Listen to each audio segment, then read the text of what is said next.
Everyone, Coach Sullivan here again with MGS Coaching Football.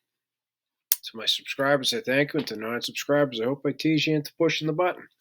Completed my 38th year coaching football, and I was a defensive coordinator, but over that time, I've also been an offensive coordinator, special teams coordinator, longtime head coach, and all of this at both the collegiate and high school levels.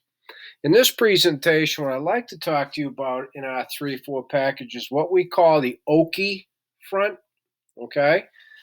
And I'm going to show it to you versus it's a 10 personnel formation, 4 wide receivers front that we use. I'm going to show you how we use it versus a 2x2 and a 3x1. Okay, so 2x2 and 3x1. All right, so Detroit is the 2x2, as you'll see. Toledo is the 3x1, and this is a 5-man box, but it's deceptive, as you'll see. Okay. So the key terms are over here, and then I'll diagram it for you, mostly for the attributes of why we would utilize Okie, and then also the adjustments versus a wide receiver MAC motion across formation, or if the halfback were to switch. Okay, just to show you how easy it is to adjust. And believe me, there is much more adjusting when they start in 2x2 and move to a 3x1 or flip it back. 3x1, we really limit the amount of changes that we make, as you'll see. And I'll even say why. Okay? So over here, first up is Okie versus Detroit, which is our 2x2 doubles, D, right? So here it is up top, okay, middle of the field.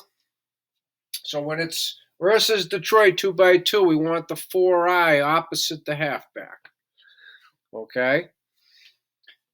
So then if the halfback were to change sides, we lasso and bump the front. So see, that's what I will show you. Lasso means it only involves the linebackers. Okay? And letter C, when it's wide receiver MAC motion, we will lasso with a possible bump of the front. So I'll show you that also. Okay? So again, the adjustments come mostly versus 2x2 Detroit, okay, than they do 3x1, as you're about to see now. So number 2, Okie versus Toledo, which is the 3x1, all right? Now the 4i is opposite the 3 wide receivers. The halfback becomes irrelevant. Doesn't matter where the halfback is. So the halfback can switch all 100 times before the ball snap. I know it won't, but you know what I mean. And it won't matter versus 3x1. Now, wide receiver MAC to 2x2. No change except we check 4. That's a coverage check. So, there's no lassoing or bumping the front or anything. Just stay, right? Check the coverage to 4, which is our base match quarters gray 4. Okay? And then, assuming there's no wide receiver MAC motion, we automatically check Pittsburgh when it's 3x1 in our Okie front. And so that's why I have, so you're welcome, non-subscribers. I have the past responsibilities as part of the diagram versus 3x1 Toledo. So then the big question is, why the Okie front, right? What's the possible benefit here? Well, first of all, there's many more looks on the halfback side versus 2x2. Okay, non-subscribers, this is where I'm teasing you, right? We got more sniper game possibilities. We have more RPO pressure possibilities because we have a 1 and a 5 technique. Okay, 4i is a real tough technique to try and block, but the looks that you can give, there are none. It's the difficulty of trying to cut off the 4i, which is a nice changeup, okay? But that's one reason to run it. Another is as well, versus 3x1, you got better run support and you have better coverage. Usually they put their dude over here. Well, you got a corner, you got an outside linebacker, you got a safety, right? Depending on what 3 does in our check pit, you got better run support, and again, you got better coverage. So, oh yeah. So, let me get to the diagram portion of things here, okay? So again, when it's 2 by 2, they set the 4i opposite. Okay? So what we utilize for a term is if we want the 4i on our right, we say Atlantic. All righty? And our players know that Atlantic Ocean is on the right, so that's with a 4i. The only time we use the term Atlantic is for a 4i. Okay? And the Mike linebacker will say bump left. And then eventually just Atlantic, they bump the front, because when there's a 4i like that, Atlantic, only one 4i, the nose and the other defensive end bump away. But when you first introduce it, have them make the bump call. Okay?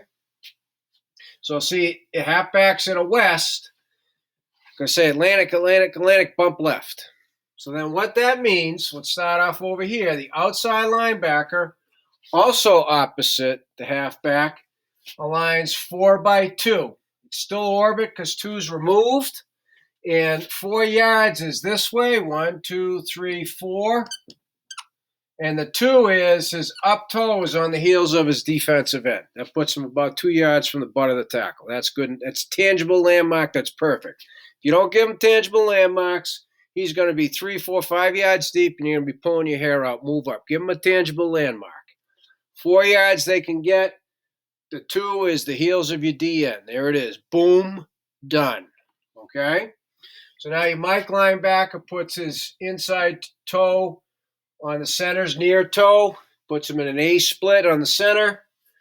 The backer, okay, goes to the back. So I'll show you that in a second. But his outside toe is on the tackle's inside toe. He's a B split on the tackle. Okay, we got our 2 high, so see 1, 2, 3, 4, 5. Because he's 4 yards outside, he's not going to be counted in the box. Okay, he will not be counted in the box. So now, if the halfback were to switch, all right, you're going to hear lasso, lasso, lasso. Pacific, bump right.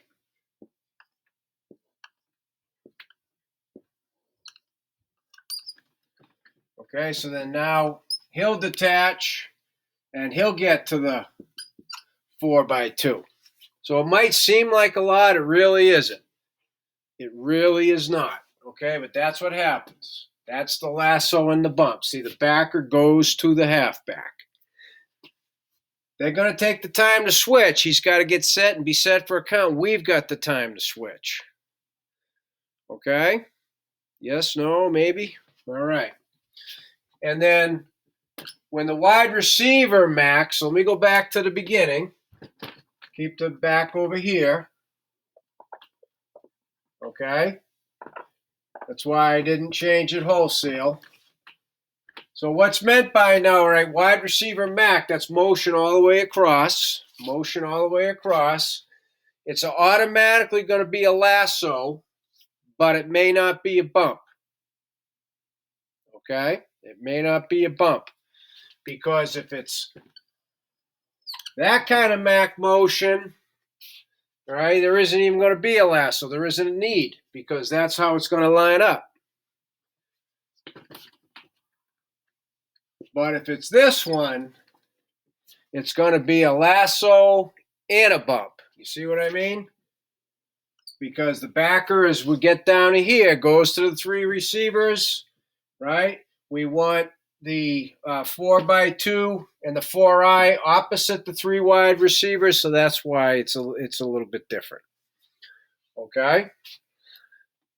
Might seem like a lot, but that's why you can always email me and ask all kinds of questions. Okay? It's not as much as it might seem.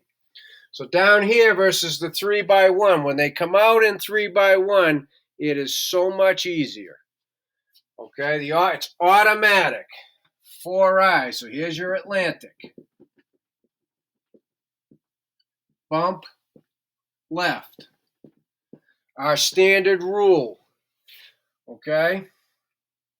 Because it's not automatic overhang. Apex 2 and 3, right? It's orbit. and check Pittsburgh. They'll be making the check Pittsburgh. He's a flat wheel. He's got one vertical. He's got two vertical. The whip safety on the one receiver side is going to poach three vertical. He's going to line up in his outside press as always, but on the snap, he's going to tempo bail. He's got one vertical. On pass, he takes number one and anything short. In, out, curl.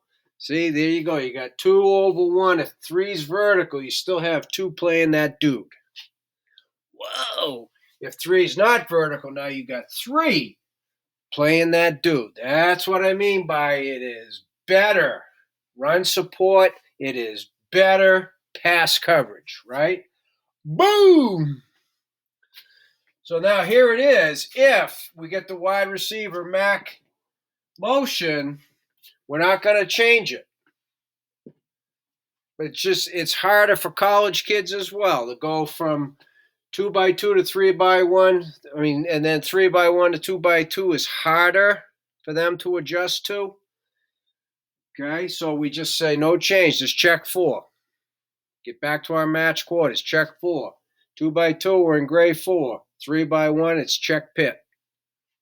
Okay, so that's why even though we want the 4-eye away from the halfback, when it's 3x1 to 2x2, we leave it. We just leave it. And then honestly, if you find your kids are struggling with it up here, any type of motion, just tell them leave it until they get real good at it. That's a suggestion I would make. But it's an outstanding way. Again, you can give all kinds of multiple looks up with your sniper games, our RPO, blitzes, and pressures. We can do that in the Okie front. You can't do that when the 4-eye is to the halfback. Okay? So as I said at the beginning, to my subscribers, I thank you. Non-subscribers, I hope you push the button. I teased you into it. Everybody, please, questions, reach out to me at CoachMJSullivan@gmail.com. I love to talk football with you, and I'd like to thank YouTube right now for providing this platform.